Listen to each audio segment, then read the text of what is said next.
अगर आपका selection interview में नहीं हो रहा तो क्या कर सकते हो?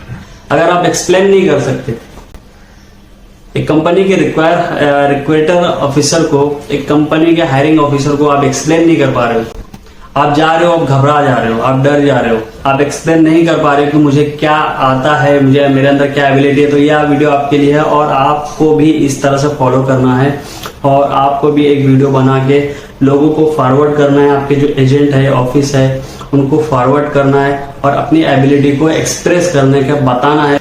जैसा कि आज की जो भी तारीख है जब मैं ये वीडियो अपलोड कर रहा हूँ मैं यूट्यूब पे, इसके बाद देखते हैं कब मेरा सिलेक्शन होता है या इंटरव्यू के लिए कॉल आता है। और फिर उसके बाद जब मैं सिलेक्ट होऊंगा, जब मैं किसी कंट्री में जाऊंगा, तो यकीन मानो मैं आपको जरूर बताऊंगा कि कितने दिन के बाद क्या क्या प्रोसेस से मैं गुजरा हूँ, कैसे किस तरह से मैंने इंटरव्यू फेस किए, क्या क्या क्वेश्चन थे, क्या क्या क्वेश्चन मैंने फेस किए, क्या आंसर दिए, वो सारी चीजें मैं आपको बताऊंगा। सपोज ये एक मोटर है, नॉर्मली ज्यादातर कंप्लेन आता है मोटर्स के या पैनल्स के आते हैं, तो पैनल्स के अगर कंप्लेन आते हैं या मशीन के कंप्लेन आते हैं तो वो कंट्रोल के इश्यू रहते हैं, तो सिंगल लाइन डायग्राम होते हैं, कभी कभी हम लोग ट्रबल शूट में फंस जाते हैं। मैं ये नहीं बोलूंगा मैं हीरो हूँ, जस्ट मैं ऐसे चुटकी बचाया, आई एम अ मैजिशियन और मैं कुछ भी कर सकता हूँ, हाथ लगाओ तो मशीन चालू हो जाएगी, ये ऐसा नहीं है। सिस्टमेटिक जाना पड़ता है, सोर्स ऑफ पावर सप्लाई किधर है, वहां से वो कहाँ जा रहा है, तो उसके एक सिंगल लाइन डायग्राम होते हैं। तो फर्स्ट टाइम देखो तो आदमी उसको रीड करने आना चाहिए, वो मैं बहुत अच्छे से रीड कर सकता हूँ। जब वो चीज़ में मैं फैमिलियर हो जाता हूँ तो मुझे मेमोराइज हो जाता है, तो फिर मुझे उसकी चीज़ की जरूरत नहीं पड़ती। कुछ इक्विपमेंट तो ऐसे है मैं डायरेक्ट ऐसे चले जाता हूँ और उसको ट्रबल शूट कर देता हूँ क्योंकि मुझे पता है कि प्रॉब्लम क्या हो सकती है। हाय, मेरा नाम है हसनैन अहमद अंसारी, मैं भिवंडी का रहने वाला हूँ, मुंबई से 30-35 किलोमीटर दूर। अगर आप मुझे हायर करना चाहते हैं तो मेरे अंदर क्या स्किल्स है वो मैं आपके साथ शेयर करना चाहता हूँ। 4 कंट्री में काम कर चुका हूँ, सऊदी, कतर, यूएई और ओमान।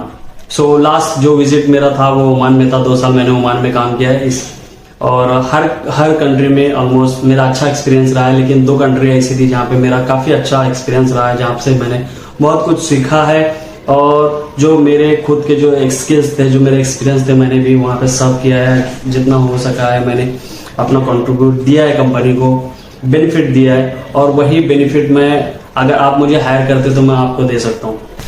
मैंने काफ़ी सारी कंपनी में काम किया है, काफ़ी बड़ी बड़ी कंपनी, रेप्यूटेड कंपनी है। जैसे लास्ट टाइम पे जो मैंने काम किया बावन में काम किया, फिर उससे पहले मैं अशाया में काम किया था, अशाया इंटरनेशनल में काम किया, माज़ेन ट्रेडिंग में काम किया। सऊदी बिलादिन ग्रुप बहुत ज़्यादा बड़ी कंपनी है, सऊदी की मानी जानी कंपनी, कोई भी जानता है उसको, एसबीजी के नाम से फेमस है। उसी तरह ओमान में बावन इंजीनियरिंग बीजी के नाम से फेमस है और कतर एयरपोर्ट पे एफएमएम के नाम से फेमस है, फेरोल कतर के नाम से फेमस है। तो काफ़ी अच्छी बड़ी कंपनी में काम किया हूँ, काफ़ी अच्छा एक्सपीरियंस है मेरे अंदर। दो क्लाइंट के अंडर में जो मैं काम किया हूँ काफ़ी अच्छा एक्सपीरियंस रहा है मेरा। एक कतर एयरपोर्ट पे और दूसरा ओमान एयरपोर्ट पे। दोनों एयरपोर्ट सिमिलर है, दोनों के प्रोजेक्ट सिमिलर है, दोनों के इक्विपमेंट सिमिलर है, तो मुझे काम करने में ज़्यादा परेशानी नहीं हुई। काफ़ी चीज़ें मैं वहाँ से सीखा हूँ वहाँ पे, चाहे वो मैनेजमेंट वर्क हो, मेंटेनेंस वर्क हो। मेरा जो बेसिक एजुकेशन है, मैंने डिप्लोमा किया है, डिप्लोमा से पहले एनसीवीटी से पहले आईटीआई किया, उससे पहले मैंने एसएससी किया। मेंटेनेंस में, स्पेशली मेंटेनेंस फील्ड में मुझे ज़्यादा एक्सपीरियंस है। फैसिलिटी मैनेजमेंट में मैंने काम किया है तकरीबन हर कंपनी में। कतर में एक प्रोजेक्ट ऐसा था, जब भी मॉल ऑफ कतर बन रहा था तो वो टाइम पे कंस्ट्रक्शन का काम चालू था, तो वहाँ पे पिज्जा एक्सप्रेस करके एक प्रोजेक्ट हम लोग के अंडर में था। जब भी मैं अशाया ट्रेडिंग में काम कर रहा था तो वो टाइम पे मैंने कंस्ट्रक्शन में काम किया। अदरवाइज मेरा पूरा एक्सपीरियंस फैसिलिटी मैनेजमेंट में रहा। और लास्ट के जो 6 महीने हैं मैंने ऑयल एंड गैस में भी काम किया है, तो मुझे ऑयल एंड गैस का भी एक्सपीरियंस है, किस तरह से काम होता है, उनके प्रोसेस क्या है, वर्क परमिट क्या है, काम करने का तरीका क्या है, वो सारी चीज़ें मुझे पता है। मैं एक परमिट होल्डर हूँ। लाइसेंस मेरे पास इन हैंड नहीं है, कंपनी के पास है, क्योंकि उनकी पॉलिसी के हिसाब से जो भी लाइसेंस या कार्ड मिलता है वहाँ पे सबमिट करना पड़ता है, तो मैंने सबमिट करके आया हूँ।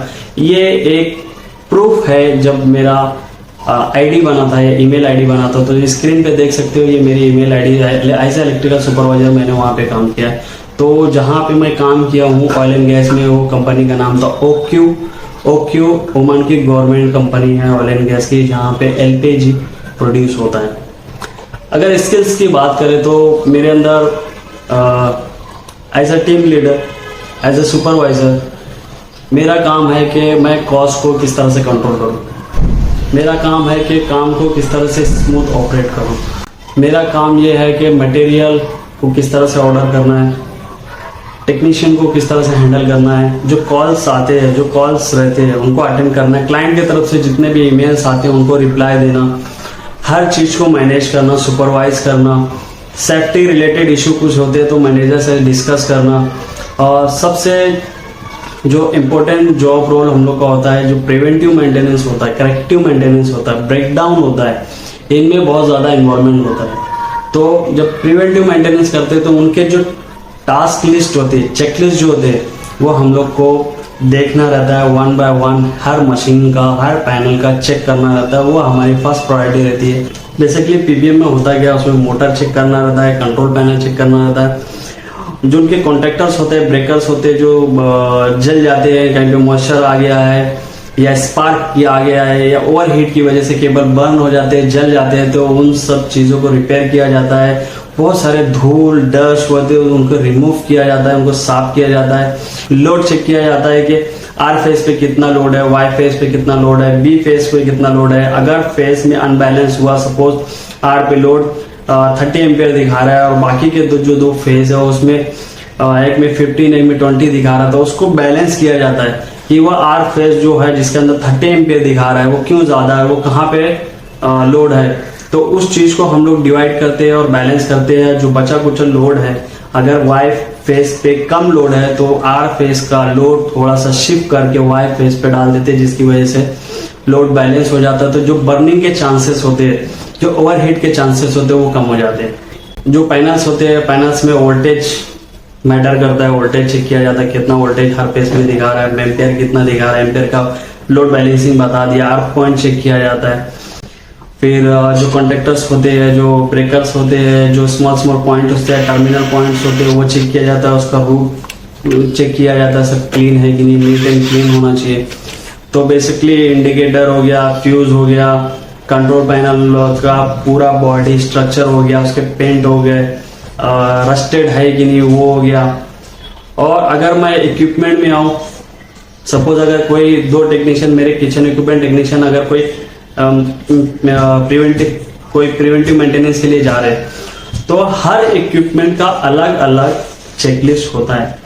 सपोज अगर कोई चिल्लर चेक करने जा रहा है, तो अगर वो चिल्लर चेक करेगा, अंडर काउंटर चिल्लर होता है, अंडर काउंटर चिल्लर में उसका टेम्परेचर इंपॉर्टेंट है, टेम्परेचर, एम्पियर, वोल्टेज, उसके अंदर रिलेज होते हैं, रिलेज, फिर उसके जो कंडेंसर होता है, कंडेंसर बहुत स्पेशल होता है क्योंकि उसको साफ करना बहुत जरूरी होता है। अगर कंडेंसर क्लीन नहीं किया तो कूलिंग अच्छे से नहीं होगी। तो कंडेंसर बहुत अच्छे से क्लीन किया जाता है, पूरा बॉडी क्लीन किया जाता है, उसके जो टर्मिनल्स होते हैं, जो उसके कंट्रोल्स होते हैं, वो सारी चीजें चेक किया जाता है, उसका ऑपरेटिंग सिस्टम चेक किया जाता है, उसके सेफ्टी स्विच चेक किया जाता है, किस तरह से ऑपरेट होता है। अगर वहां पे कोई हैंडल है, सपोज कोई एक मशीन है, चाहे वो वेजिटेबल कटर हो या कोई और दूसरी एक मशीन हो जिसमें सेफ्टी फंक्शन होते हैं, अगर मैं वो उठा रहा हूँ या उसको रख रहा हूँ तो जो स्विच होती है वो काम कर रहा है कि नहीं, वो ऑपरेट हो रहा है कि नहीं। हीटर होते हैं, हीटर के अंदर जो टेम्परेचर मैं सेट कर रहा हूँ, वो हीटर का टेम्परेचर जो थर्मोस्टेट लगा हुआ है, अगर मैं 200 डिग्री पे सेट करता हूँ तो 200 डिग्री पे वो कट ऑफ होता है कि नहीं। और जो उसका डिफरेंशियल है कि 200 डिग्री पे कट ऑफ होने के बाद वापस से वो कब स्टार्ट होएगा, तो उसका डिफरेंशियल होता है 10 डिग्री, 20 डिग्री। यानी अगर वो 200 पे कट ऑफ हो रहा है तो अगर वो 199 हो जाएगा तो ऑन नहीं होएगा। तो उसका डिफरेंशियल होता है कि वो अगर 190 या 180 पे आएगा तो स्टार्ट होएगा। अगर वो ऐसा रहेगा कि सपोज एक डीप फ्रायर के अंदर एक हीटर है और वो हीटर उसको रिक्वायर्ड है 190 डिग्री या 170 डिग्री ऑयल का टेम्परेचर रिक्वायर्ड है, वो 170 आया गया, वो ट्रिप होएगा और फिर वापस से वो ऑन होएगा। तो on off on off on off, तो उसमें क्या होगा, कॉन्टेक्टर के जलने के चांसेस बहुत ज्यादा हो जाते हैं। तो इसके लिए डिफरेंशियल एक टेम्परेचर सेट पॉइंट होता है 10 डिग्री या 15 डिग्री या 5 डिग्री तक। यानी अगर वो 170 डिग्री तक रीच होता है तो वापस से जब वो ड्रॉप होता है तो 160 पे, यानी 10% जो भी है 10 डिग्री जब लेस होएगा तब जाके वो दोबारा ऑन होता है। तो इस तरह से फंक्शन होता है। इस तरह से हम लोग के एक एक छोटा छोटा पॉइंट हम लोग को चेक करना पड़ता है। अगर वो टेम्परेचर रीच नहीं भी होता तो हमारे पास एक लेजर टेम्परेचर होता है जो हम लोग चेक करते हैं कि अगर ये 170 डिग्री पे कट ऑफ हुआ तो क्या एक्चुअल में ये 170 डिग्री पे कट ऑफ हुआ क्या, वो हमें चेक करना रहता है। वो इतना जरूरी होता है चेक करना, उससे फर्क पड़ता है फूड प्रोडक्टिविटी पे। अगर वो टेम्परेचर बराबर नहीं है, अगर जो शेफ है, जो कुक है, उसने सेट किया 1 डिग्री जो उसकी रिक्वायरमेंट है 170 डिग्री और वो वहां तक रीच नहीं होता है तो उसका फूड वो उतना कुक नहीं होएगा, उसकी जो फूड की जो क्वालिटी होएगी उतनी अच्छी नहीं होएगी। तो इसके लिए कैलिब्रेशन बहुत जरूरी है, तो हम लोग कैलिब्रेट भी करते हैं। हीटर, ग्रिडल, डीप फ्रायर, जो भी बॉयलर, मतलब ये सारी चीजें ऐसी है जो हम लोग को कैलिब्रेट करना बहुत जरूरी है कि कब कट ऑफ हो रहा है, कब कट इन हो रहा है। सेम यही चीज कोल्ड में भी, चिल्लर में भी यही होता है कि 5 डिग्री पे अपने को मिनिमम 5 डिग्री चाहिए, 1 डिग्री टू 5 डिग्री हम लोग को टेम्परेचर मेंटेन करना है वाटर को चिल्ड करने के लिए या वेजिटेबल को चिल्ड करने के लिए या स्टोर करने के लिए। अगर वो 5 डिग्री पे कट ऑफ हो रहा है तो एक्चुअल में वो 5 डिग्री है क्या, तो वो हमें कैलिब्रेट करना रहता है, वो हमें चेक करना रहता है। उसके लिए हम लोग को दूसरे सोर्स ऑफ मीटर गेज हम लोग को रखना पड़ता है कि जिस टेम्परेचर पे ये कट ऑफ हो रहा है तो अंदर भी उतना टेम्परेचर दिखा रही है। तो इस तरह से हम लोग अपने काम को फंक्शन करते हैं। सेकंड प्रायोरिटी ये रहती है कि अगर करेक्टिव मेंटेनेंस में कहीं से कॉल आता है, कहीं से कॉल अटेंड करना है, कोई इमरजेंसी कॉल आ गया तो एक टाइम लिमिटेड है 30 मिनट्स।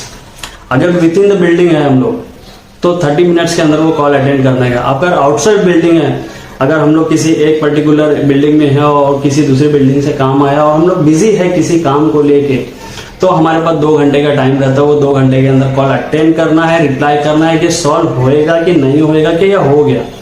एटलीस्ट जाके क्लाइंट के सामने खड़े रहना कि क्या इशू है, उसको ट्रबल शूट करना है, उसको रेक्टिफाइड करना है। नहीं भी है तो एटलीस्ट उसका एनालाइज करने का एक्चुअली प्रॉब्लम क्या है। एक्चुअली काम इस तरह से हैंडल होता है कि एक क्लाइंट हमको कॉल देता है, या तो एक मोबाइल कंपनी का मोबाइल होता है, वो डायरेक्ट हमको कॉल देता है, या तो ईमेल के थ्रू वो ईमेल करता है कि ये मशीन खराब हो गई। सपोज उसका पोटैटो पीलर है एक, जिसमें पोटैटोज रख के उसको पील करते हैं, ऑटोमेटिक पील होता है, उसका एक वेट होता है, एक लिमिटेड वेट होता है कि 15 kg का है कि 10 kg का है। उसी तरह और भी दूसरी मशीन होती है, सबका अलग अलग कैटेगरी होता है। तो अगर वो काम नहीं कर रहा है तो हम लोग को एक ईमेल आएगा कि भाई पोटैटो पीलर नॉट वर्किंग। तो वो कौन से लोकेशन में, वो लोकेशन होता है, हर मशीन का एक टैग नंबर होता है, वो टैग नंबर के हिसाब से हम लोग को पता चलता है। क्योंकि बिल्डिंग काफी बड़ी है, अगर एक ही बिल्डिंग में 10 पोटैटो पीलर है तो कौन सा पोटैटो पीलर खराब है वो हमको टैग नंबर से मालूम पड़ता है। तो हर इक्विपमेंट पे एक टैग नंबर होता है, वो टैग नंबर के जरिए हम लोग को पता चलता है कि कौन से लोकेशन में प्रॉब्लम है। तो हम हमारे टेक्नीशियन को हम लोग एलोकेट करते, वो वहां पे जाता है, रेक्टिफाइड करता है, ट्रबल शूट करता है।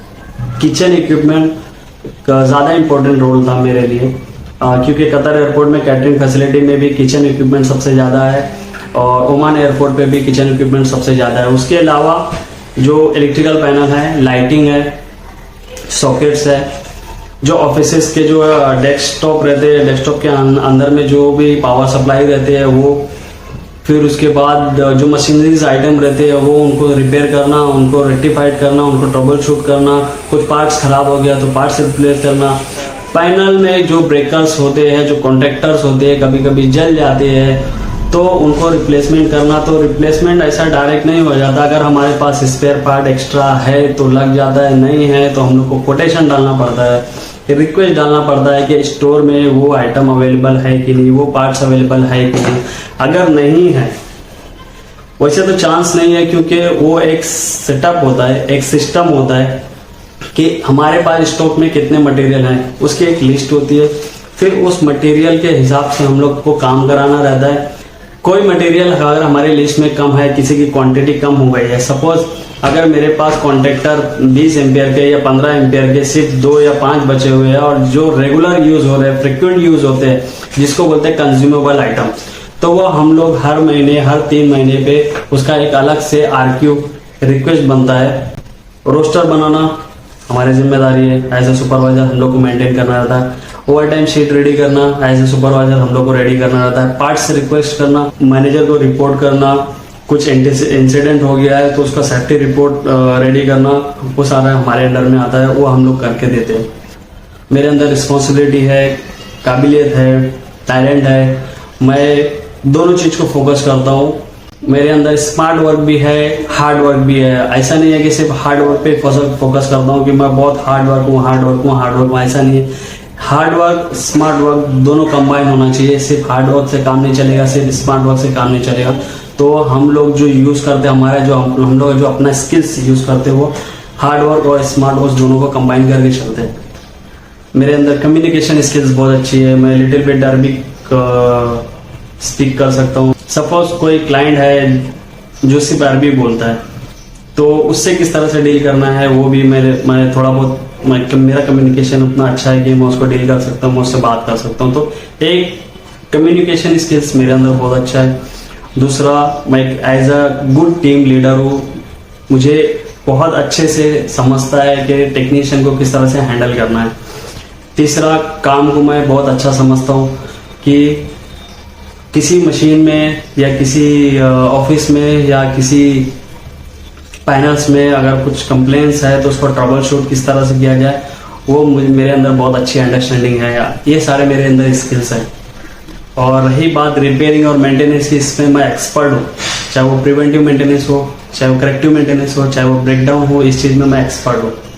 डिस्प्ले में एक एरर कोड होता है, वो एरर कोड देख के, वो एरर कोड के थ्रू हर मैनुअल में एरर कोड का डिस्क्रिप्शन दिया हुआ रहता है कि अगर E26 या E25 दिया हुआ है, E11 दिया हुआ है, तो उसका मतलब क्या है।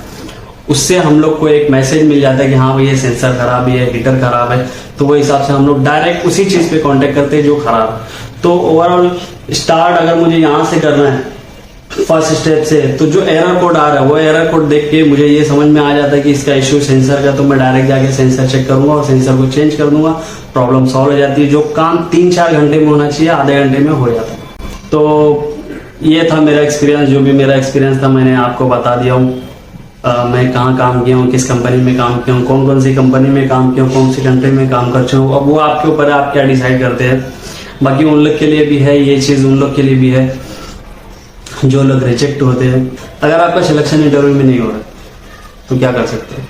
अगर आप एक्सप्लेन नहीं कर सकते, एक कंपनी के रिक्रूटर ऑफिसर को, एक कंपनी के हायरिंग ऑफिसर को आप एक्सप्लेन नहीं कर पा रहे हो, आप जा रहे हो, आप घबरा जा रहे हो, आप डर जा रहे हो, आप एक्सप्लेन नहीं कर पा रहे हो कि मुझे क्या आता है, मुझे मेरे अंदर क्या एबिलिटी है, तो यह वीडियो आपके लिए है। और आपको भी इस तरह से फॉलो करना है और आपको भी एक वीडियो बना के लोगों को फॉरवर्ड करना है। आपके जो एजेंट है, ऑफिस है, उनको फॉरवर्ड करना है और अपनी एबिलिटी को एक्सप्रेस करने का बताना है।